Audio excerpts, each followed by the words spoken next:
it always made me realize if you treat the customer well, they will treat you back well. Yeah. And even on the toughest times, even if you have the worst times in the world and things are not working very well, if you have a good treated customer, they will forgive you because they know all the good times that happen with it.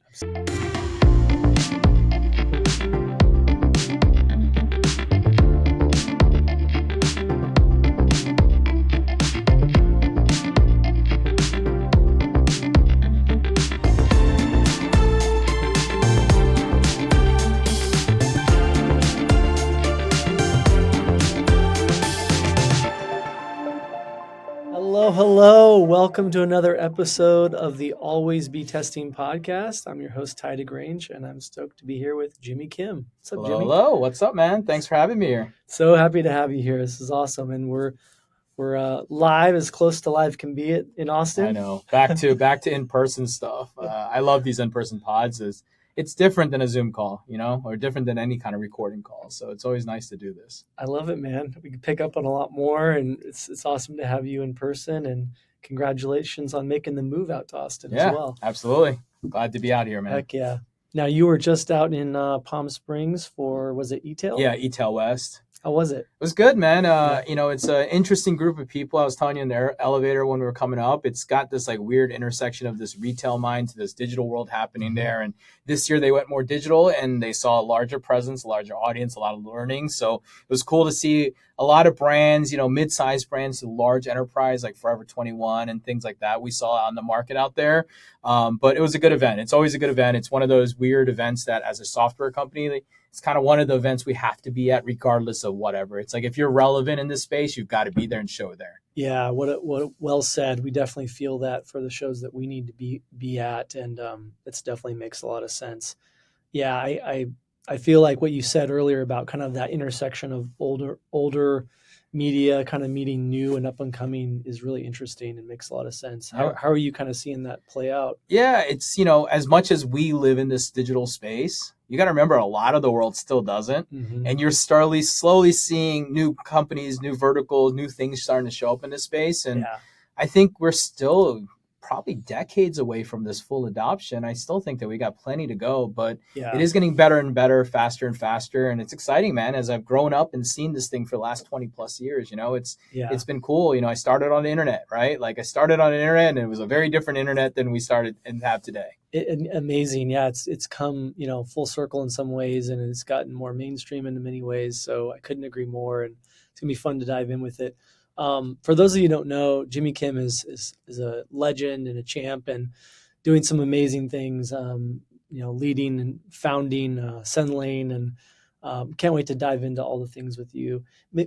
Maybe just to start out, like for folks in the audience, what kind of, tell us a little bit about your background. How did you kind of get into all this? Yeah, I'll start with my dirty little secret. Well, we'll get to the dirty little secret. Let's start with where I really started my life. So, I've been around this world for a while, and I started my first life in the car business, actually. That's where I started. It's actually where I learned that I could talk, and I had the gift of gab, and, I could learn sales and all that stuff. So I cut my teeth in there. I did that for 8 years. I progressed up the chain. By the time I was 25, I was running 3 Saturn stores. It was really incredible, and one of them being a top 10 in the world. And in 2008, when the recession happened, the dot-com bubble happened. Not the recession of the what was it? The mortgage crisis happened, right? GM cut Saturn. They were like, we're no longer going to sell Saturns anymore, and they wanted to open a Kia. And I kind of looked around and I said, man, this thing was a grind, a hustle. At the good days when we were making money, it was great, but on the bad days, it was rough, and not making very much money because it was a full commission-based kind of gig, right? And so I looked around to do my next thing, and I was doing very well in the monetary sense, but I wasn't doing good in like anything else that I was doing in life, right? I wasn't really happy. I was making a lot of money, but I was grinding my butt off to do that. Mm-hmm. So I knew a guy, he's actually known very well in the affiliate space. His name is Onyx Singal. I know this guy, he lived down the street. We were friends, but I never asked him what he did. It was, and it's one of those funny things when you're that young, you just don't think about it. And so one day I asked him what he did, and he started telling me about all these things. And we got into a deeper conversation, and we started to realize like we had a lot of likes. It was more operational. I had this different experience under my belt, and he was building this cool company built around PPC marketing and teaching people how to buy basically Google ads and maximize through affiliate marketing, right? Yeah.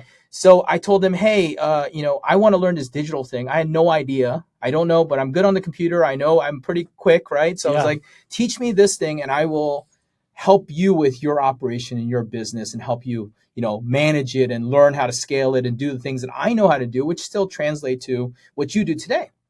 And so we did a lot of that together. That was my first job I had leaving the car business. So I learned a lot there. I learned things like copywriting, email marketing, which is what inherently I fell in love with as a marketer. I learned everything from conversion rate optimization to paid media to a lot of things, but all of it pegged and core focus was on affiliate marketing. That's kind of where I learned it, right? So my dirty little secret is my first business was 100% started to be an affiliate marketer. I started off by running what they called effectively, like they call us now. There was a lot of terms, but basically back in the day, it was easy to rank for keywords by using the domain name and throwing like review or bonus behind it. And so as an affiliate, that's what I was doing. And I was ranking on top and I was making money doing that, right? So that was like the first thing that kind of started it off. Made my first few dollars and I started to realize that I could, there was this thing called Facebook back then that was new and they didn't have all the restrictions we have today. You could put a girl in a bikini and do whatever and you can get 3-cent leads, 2-cent leads. And so I just grew my list, man. I just spent money, not that much, a couple $100s, but I would build my list huge. And then I would email them third-party offers and I would essentially burn them out. I wasn't a really good relationship marketer. I was much more of a transactional. You get my free ebook. I blast the living heck out of you. You either buy or you get off my list. That was it, right? That's how we learned in early days. Yeah. And so we started there. And then I continued to scale. And what happens with every good person in trade is they realize they can make more money teaching it. So I ended up going to teach it and I became this teacher of things, but I naturally progressed to email marketing because that's what I loved. I taught a lot of people. I've sold probably at least 50,000 copies of different courses in my life, teaching people things. Actually, I run into people in real life today. They're like, hey, I bought your course 10 years ago. I remember you. And it's the most fascinating thing because I don't remember the course, but they remember the course sometimes because I taught them something. And it's always like, wow, cool. It's actually doing something to the world, And it's just one person, but that feels good knowing that one person, did something. Yeah. So I started teaching it. And then this is kind of like the weird transition that happened to me is I was teaching it. And then I saw the next problem. I'm an entrepreneur and I saw people having problems doing things. So the first thing, like, for example, how to make an ebook cover. So I built a tool to make ebook covers. And then I started learning click tracking. When you're doing affiliate marketing, you want to rotate links and have second links and third links. There wasn't a good tool. And the tool that was out there called ClickMeter at the time was too expensive. So I built my own tool. And that's how I got into software. And suddenly I became this teacher and I got tired of teaching and I started creating. And I started creating software. And that was how my first business kind of evolved over time. And during some of that time, as I was telling before the call, I fell into dirty things. I got in trouble along the way, right? I sold a white label of software and I got fried because the guy took it and sold it in a dirty way. And, people came after me and I had to pay some money out, right? Yeah. And so these things all happen. And all during that, and how I ended up having the intersection of brand was that in 2013, my friend came to me and he was like, hey, I've got the store. He's got a store. He was selling clothes. It was a boutique in Las Vegas. And he came to me and said, hey, Jimmy, I need to borrow $50,000. And I said, why? What's up? And he's like, well, I got this PO for my new cut and sew lineup and I don't know how to fulfill it without $50,000. So I said, sure, here's $50,000. Pay me back in a couple months. We'll figure it out. Yeah. So a couple months later, I walked into his store. It was an actual retail storefront. I walked around. I was like, this is cool. Checking out his new cut and sew line that he made. He had a handful of on deck. I was like, man, are you taking this thing online? Like, how's it reacting? And he's like, we don't do any online. And so that's when I was like, okay, let's take my 50 grand. Let's make it an investment to the company. Give me some ownership. I will own your online stuff. You own the retail and store and design. And let's go build this thing. So in 2013, we started that. We went from this like 1,500 square foot front end retail store with a tiny back office. And by 2017, we had scaled that thing to a full direct to consumer. We didn't carry boutique. We only carried that. We had a 10,000 square foot warehouse with a photo wall and our own little inventory system that we had built in with racks and stuff. We did all that. And it was really cool. We had a really good experience. And through all that, there's another thing built out from it. Again, you can hear I am a creator. I had a problem. Back then, I was doing affiliate marketing, which we all know is a no-no in email, and people don't like it. It was the same way 10 years ago. They've never liked the affiliate marketing. I'm sorry if anyone thinks that anyone's ever really liked it. They don't like it, right? They want branded emails and things like that. Of course, I even want it today, but like back then, that was a problem. So that was problem number one. And problem number two was I wanted a tool like Bronto because my marketer mind thought big, but I could only afford MailChimp money. So because our other business is doing well, me and the two other guys that started Sendlane, I always say they started it, but they weren't the part that actually built Sendlane. They just were Sendlane people. Their name's Anik and Zach, right? We put our own money in. We were putting about 10 grand in every month, and we're building a platform to do the things we wanted to do. We learned deliverability. We learned all this stuff. And for 4 years, we used that tool internally to make ourselves a lot of money within our businesses. And then in 2017, when I decided to exit the brand and I was exiting my other assets because someone gave me a really nice offer for a lot of things, I said, you know what? Let's go build the next thing. And it was Sendlane. So that's how Sendlane came into this picture here today. And then even Sendlane was really funny because we started it, and my idea was I needed to build this new platform. I had this big vision about the unified future, but we weren't going to do it on our current platform. So we had to rebuild it. And just like all entrepreneurs, we think it's going to take overnight. It took 3 years of overnight to rebuild that platform. Yeah. And during those first 3 years, we basically sold to anyone we could sell to. And it included plenty of affiliate marketers because we understood them, we knew what they were doing, and it didn't bother us. And we knew how to deliver for email. But once 2021 happened, we made the focus and pivot into e-commerce. And, with the ultimate goal, the vision of the product. And it's been kind of that journey since. So that's amazing. Yeah, that's kind of my journey, man. It's a wild, weird journey of intersections of businesses solving problems for other businesses that inherently becomes my new business. Amazing. So yeah, I love how much you just, hey, it's practical. It's roll up your sleeves and fix and solve problems, create. Yeah. And you've enjoyed that and done so well in that. That's fantastic. Give us a little bit of a picture of like kind of where Sendlane's at now, and what kind of market you serve, and what you're seeing in the market, where you're kind of attacking it. Yeah. So, when we're trying to figure out where our customer is in Sendlane, we've been working through it, but ultimately we've landed on this. We work with brands that are doing probably about $5 million plus. They are on Shopify, WooCommerce, BigCommerce, Magento, Salesforce, whatever the commerce platform is. And they're a growing D2C brand that needs email, SMS, product reviews, and forums. They understand the power of unification and the power of the exhaust of what that does for people, where a lot of people are on like two different platforms for the email and SMS. And we combine those powers and give more functionality behind that and more real-time data. So those are our brands usually. We're definitely a mid-market enterprise serving company. And, we work with fast-growing brands. That's what we like because we're hands-on. We work really hard. We're strategic. Like I think I was telling you before, we don't actually hire like SaaS people. Sometimes we hire retention people from brands to teach our customers how to continue to improve and use our product, because we found it's easier to teach them the customer service element. Customer would rather have retention than a SaaS product. Correct. They're paying for, right? Yeah, exactly. Yeah. So, that's some of the differences there. But yeah, as far as that, it's been really exciting. We're the competitor to the gorilla in the room, which is Klaviyo in this case. But what's funny is I don't actually consider just Klaviyo as my competitor. Ultimately, if you said to me, what parties do you not get invited to when you go to a show? It's, Klaviyo, Attentive, Postscript, Yapo. I'm attacking all of those guys, the behemoths, the original legacy players in the market, because I'm basically saying you don't need all those products. Just come to me with one product. And that's a typical story for us. So a typical client of ours comes from Klaviyo, Attentive, and Yapo. They combine their stack. They give them some more power. They save money. They get better support. And that's really what we have. So, we're in the consolidation play ultimately. I love that, man. And there's been so many great reviews. You've been so well received in the D2C ecom community. And I think a lot of that stems from that customer service, right? You emphasize that. It seems to be kind of ingrained in what you did to get there too, like the hustle and the customer-centric behavior. And I'm guessing, having that dealership experience didn't hurt. No. What do you think it is about the customer service experience, for you, and what's working for Sendlane? And, how are you kind of, spreading that gospel of customer service behavior and quality and standards, not just with you, but throughout your organization as you guys grow? It's definitely a challenge. I'll tell you that as we continue to scale, it's always going to be a challenge. There's two things when I think about customer service that come into place. One, I think it's human capital, right? Like being able to serve it. And that's half the problem with most customer service is they understaff it, thinking that they can over evaluate it. That's number one. And then two, it's like core principle of how we react and how we talk. So we take into effect what we call the last first model. And I'm sure you've heard of this, but we've been using this in this model of this company for a long time. And basically it's the first messages in, the last message in is the first message to respond to. Why?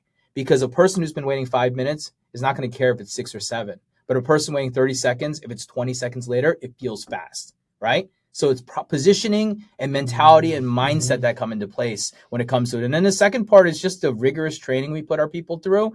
It's always improving. We're not the best. Some of my people aren't the greatest. So we continue to work on the rigor of training and really making them product experts. Like we make our, company go out and build a Shopify store and go build the Sendlane into it, make your welcome flows, do all these things. And like all of these things have to be done to teach a person our market and industry, because the person on the other end doesn't want to teach you that stuff. They don't want to explain that. They want to be able to know that what we're talking about when we're talking about abandoned checkout. You don't need to get clarification around things. And that's all people are looking for in this market. So you combine those things, and then just, again, going back to capital, it's like, why do I staff 24 hours a day versus my competitor who doesn't, right? I staff 24 hours a day because I think about it differently. Like, I don't treat them like SaaS employees in the typical 9 to 5, first of all. They work on a retail schedule model, and it's very obvious that we do that. And then secondly, we just staff enough to make sure that we know when our peak times and when we need multiple people versus slow times.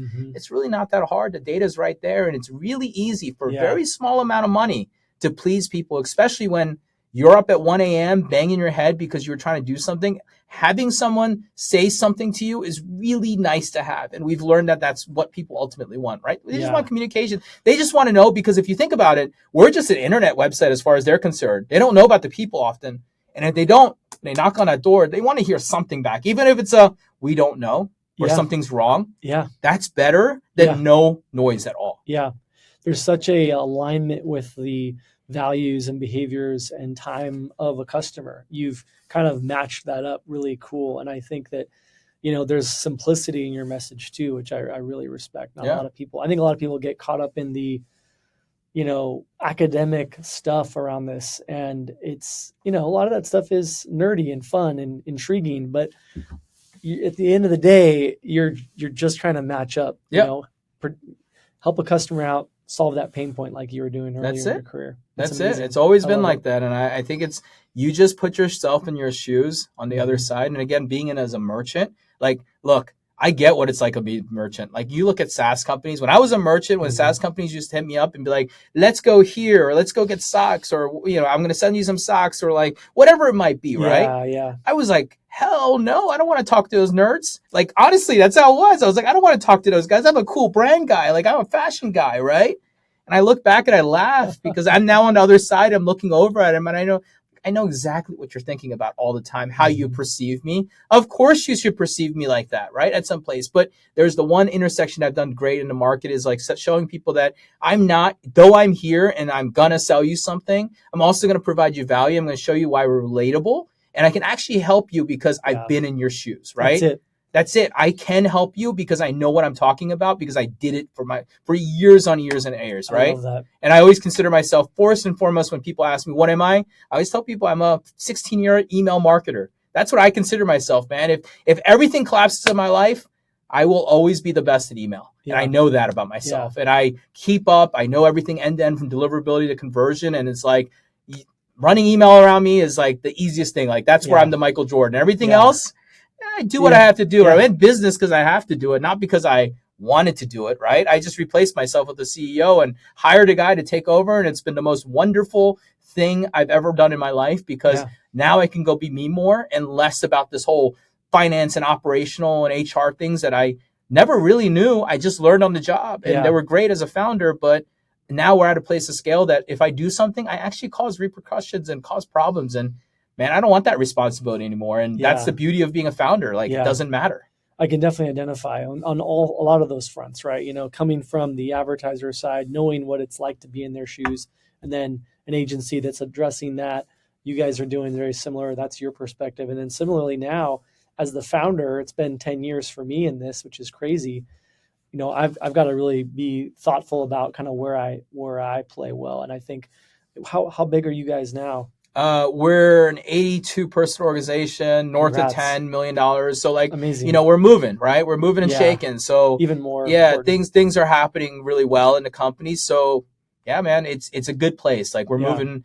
We've got a nice senior and executive leadership team that's forming, and those guys are way smarter than I am in a lot of ways. They know operation. They've seen the story. They've done that. Mm-hmm. The only thing I went on is like pure gut instinct and just market presence and noise. I'm very well connected. I'm the voice of the customer within the company right now, and that's what it really matters, right? That's how we win, is because I go to the market, and when we have an idea, it's a great idea, but we're going to go validate it. We're going to go talk to the customer. We're going to go see what the customer really wants and come back with it. And sometimes we're like, that's a dumb idea, guys. Customers laughed at me. Stop. Let's move on, right? Like sometimes, or, sometimes they bring us great ideas, How do you, because I think that's one thing that people mess up a lot is like the value of talking to customers, doing it frequently enough, doing it with the right approach, quality, and then kind of knowing, where's that old Steve Jobs adage, like, the customer is going to tell you they want an iPhone. A little bit of a different example, but you get the idea, right? How do you kind of approach that customer insights, customer development, and kind of get those learnings to go, hey, we need to build this? Yeah. So I look this in two ways. We'll break this down in two ways. So the first way is the direct noise, right? And these are things like customer will come to you and say, man, I wish you really did this. I wish you really did that, right? Those are statistics and data points. That's how I look at them, right? Every time they do it, we check mark it, we add them up. When we have enough people saying, I wish we did this, it's probably a feature we need to consider and push into the spectrum.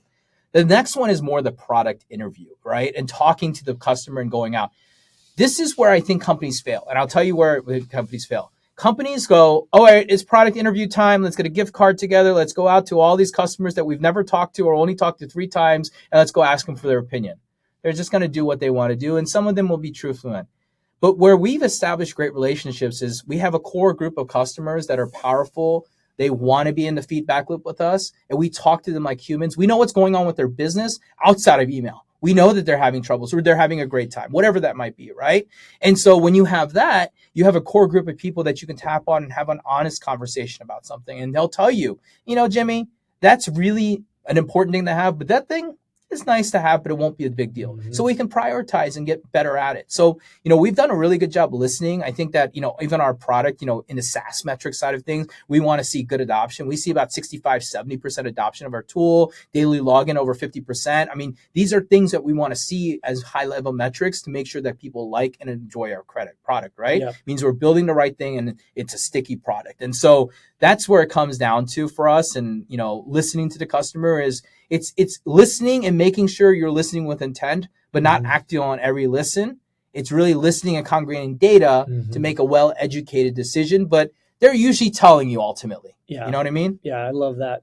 Maybe going back a little bit, before getting into the world of affiliate, even before the dealership world and auto, what were some of the inspirations that kind of struck you, whether family, friends, mentors, that kind of gave you this hustle, this work ethic, this customer centricity? There's a lot of awesome things about kind of what's made you successful. What are some of the things that you think inspired that? So if I go all the way back to the days, I grew up first generation, right? So my parents immigrated here. And the one thing we didn't have is money. So we were very poor growing up.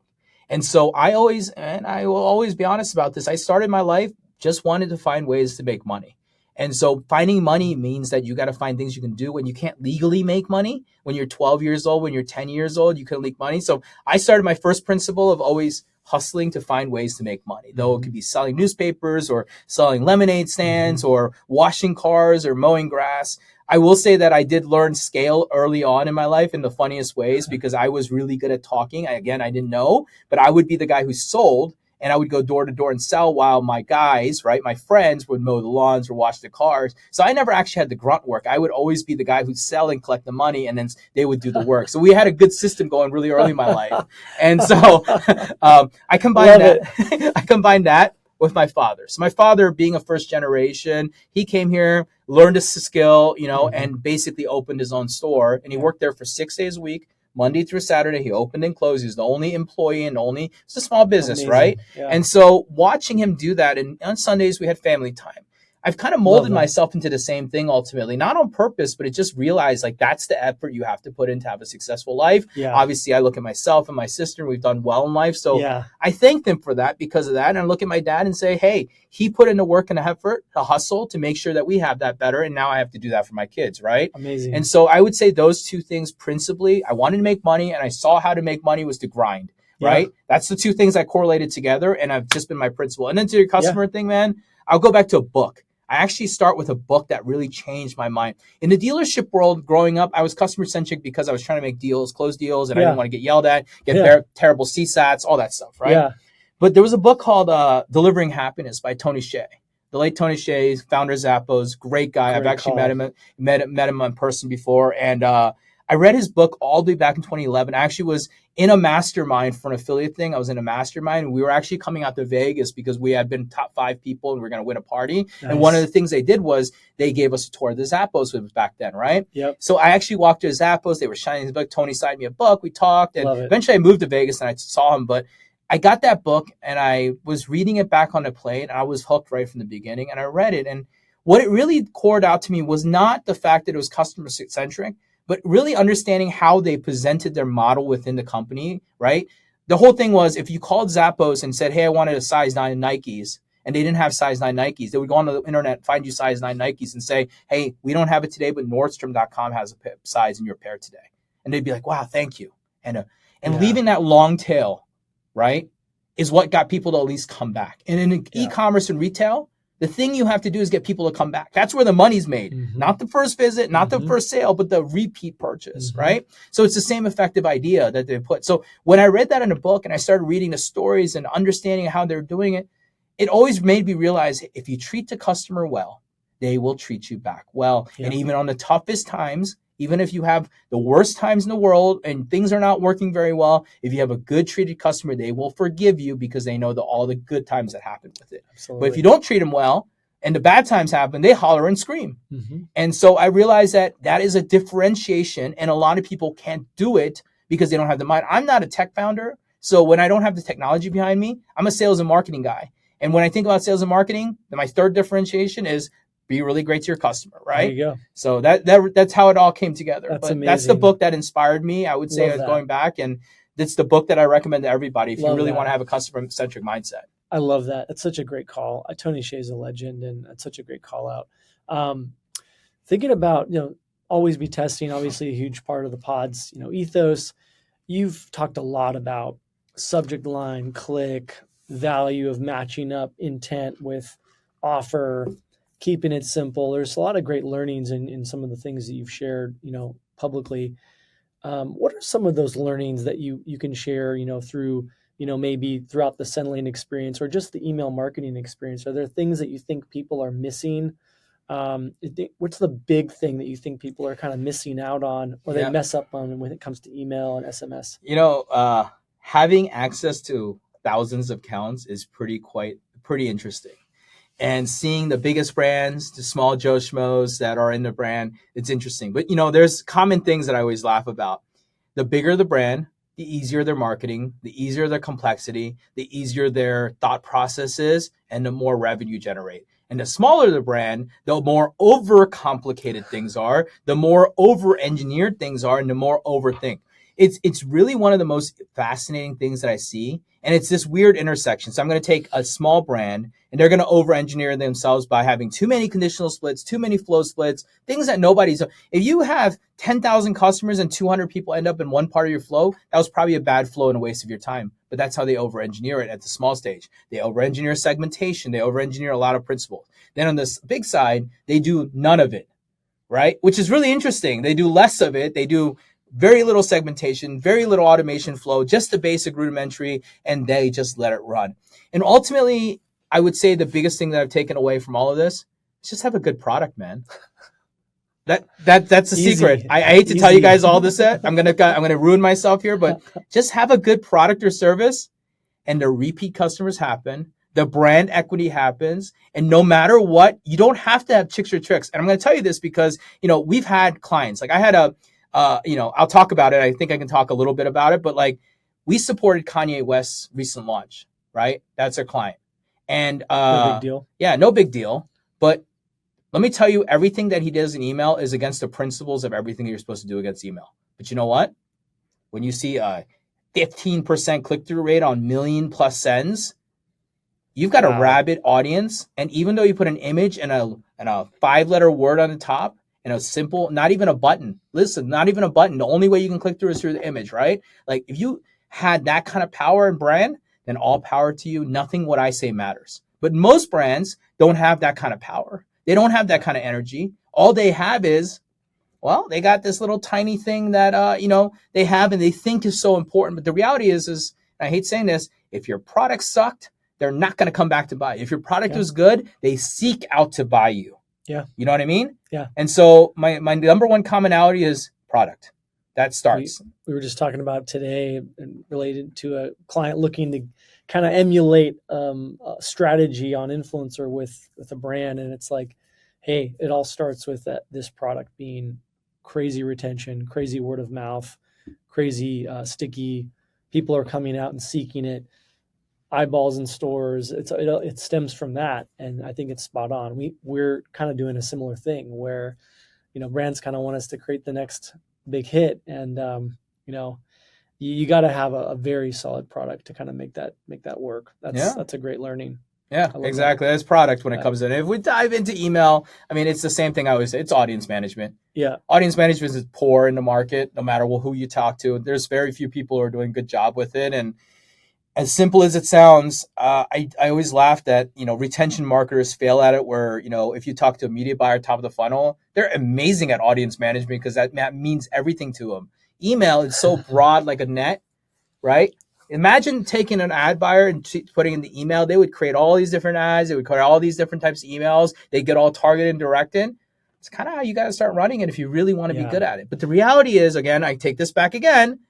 If you're not big enough, none of it matters. Like I always tell people, if you're under $10 million a brand, like it doesn't really matter a lot.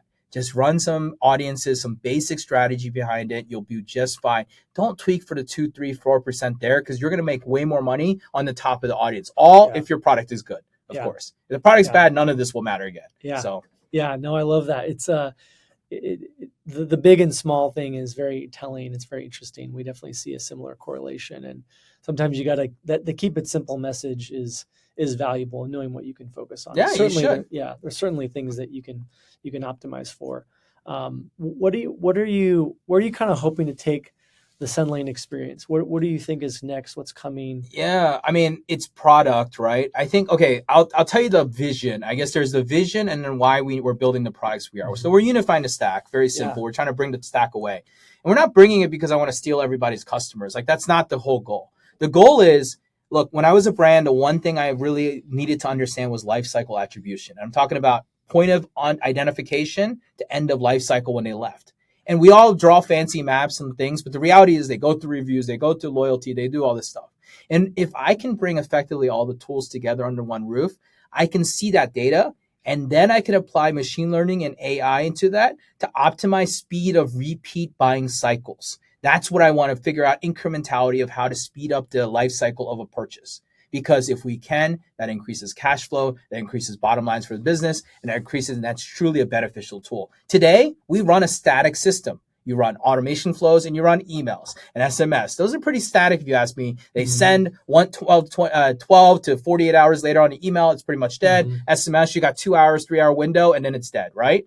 But the overarching reason why retention is so powerful is to get that repeat sale. Second sale is all profit. First sale is the loss leader, right?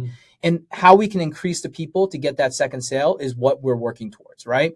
So I'm bringing in more products. I'm engulfing more channels. I'm bringing in more tools. And the idea is the more I can bring in, the more people I can adopt it, the more data I can give the person, and the more I can predict and analyze their business at a level of repeat and retention. I can tell you when you're doing bad on your top of the funnel because I would see it on the data of a life cycle behind it.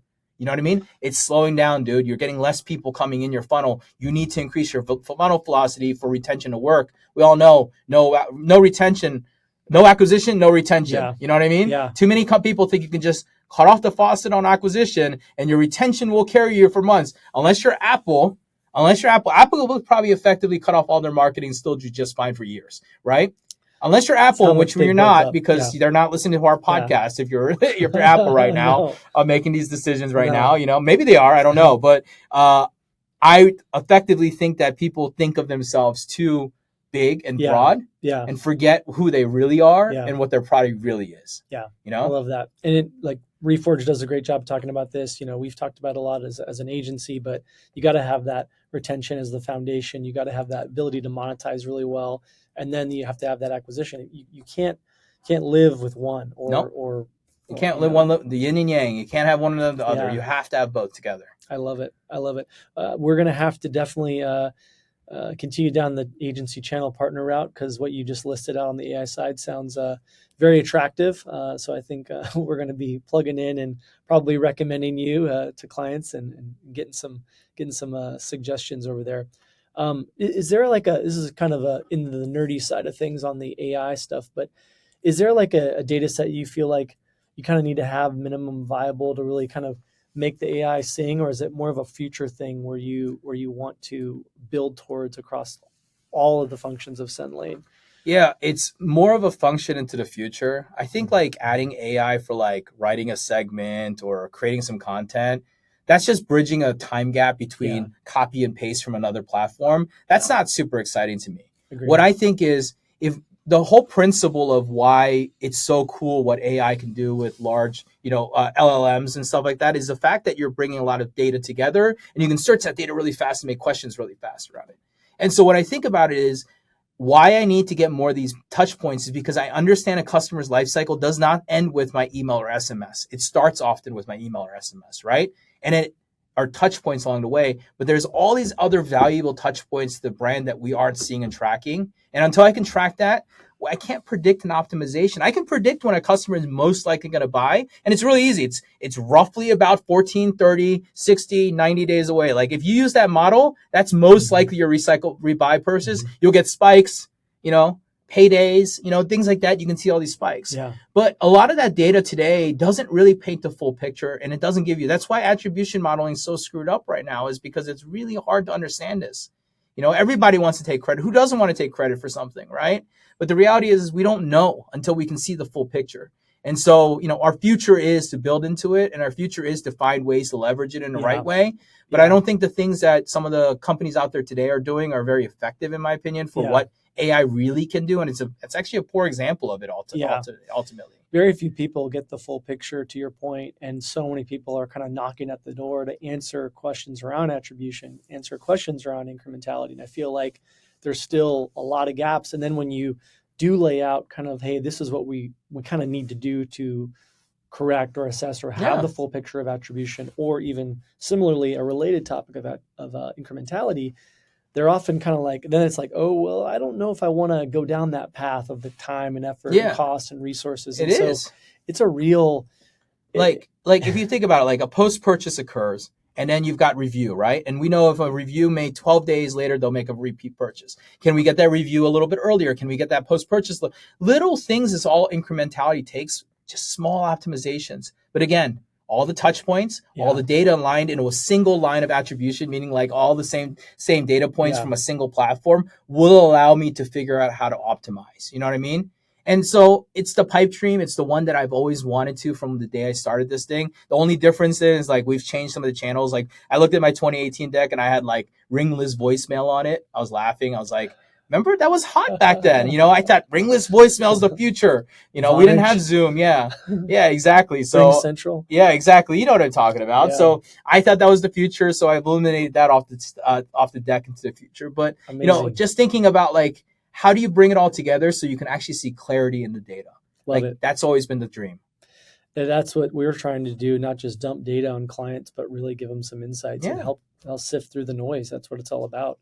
What about any recent buys or purchases that you just can't live without that you want to share with the audience? Anything interesting? No, I can't say I have. Yeah. I've been. So I just moved to Austin, so I've been buying everything. So I don't really have a must buy. I have a don't have, and I've been buying. When you move off from 10 years somewhere, we basically dumped a lot of our stuff, not more stuff. Yeah, well, we did that. We dumped it all, but then we came back and then we bought it all. So it's all part of it. I got 2 kids, man. Everything's how old are they? 4 and 6. Amazing. Yeah. 1 and 3. Yeah. So it's a time you'll see. It's a whirlwind for the next couple of years of Yeah. toys and stuff T- that they change, you know? Tell us about your dog walking mornings and posts. I love those. What does that give you? What do you? You know, it's really funny. So this is part of a bigger social media strategy that I had. And I realized that weekends, people don't want to talk about business on weekends. Even if they're hustling, even the most hustlers, they still don't want to talk about it. So I started thinking about myself. And you know, what's funny is I do these dog walks every day, right? I take my dogs anytime I'm home. I take them for a 2 mile walk every morning. But on weekends, I was like, you know what? It's probably a good time where people are just browsing and enjoying. And I found a good connection piece was that walking a dog is a peaceful environment thing, right? Absolutely. So I kind of use it as representing that it's weekend, it's time to relax, walk the dogs, enjoy some pods. And it also gives me an opportunity to shout out some of the podcasts that I listen to and the people that are. So it gives a little credibility there. But, you know, social, I've learned like I'm pretty quiet on weekends. I don't do a lot on weekends, but I kind of keep the consistent theme of some of the things that I do, like dog walking, you know? Love it. Got to have Sunday family time. That's yeah, critical. I think it's all critical to have rest, and you know I'm gonna do work on the weekend, no doubt. But reality is we need to be relaxing. You gotta get the mental break. You got to. Yeah, it makes you stronger. It makes you better for that next week, and you need it. This has been amazing. So many good learnings, and gosh, I feel like we could go for another hour. This has been an awesome. Any for folks that want to find you and look you up, what's the best way to find you? You'll find me on X now. We're gonna call it X now, right? Okay, so, I can do that. Yeah, at Yo Jimmy Kim, so YOJIMMYKIM, and then you can find me on LinkedIn as well. So I share a lot of tips about retention. I talk about a lot of these different random things, things that I see, things that I audit. You know, I try to go out and help. I'm not pitching, so I'm not that guy. And if you have a question, ask me. I will tell you, people, I do have an open DM and I do respond. Must follow if you're looking to learn about the space and you're looking to learn about e-com and especially retention and email SMS. I'm super grateful to have you, man. It's been a pleasure. Yeah, definitely, man. Thank you so much. Enjoy.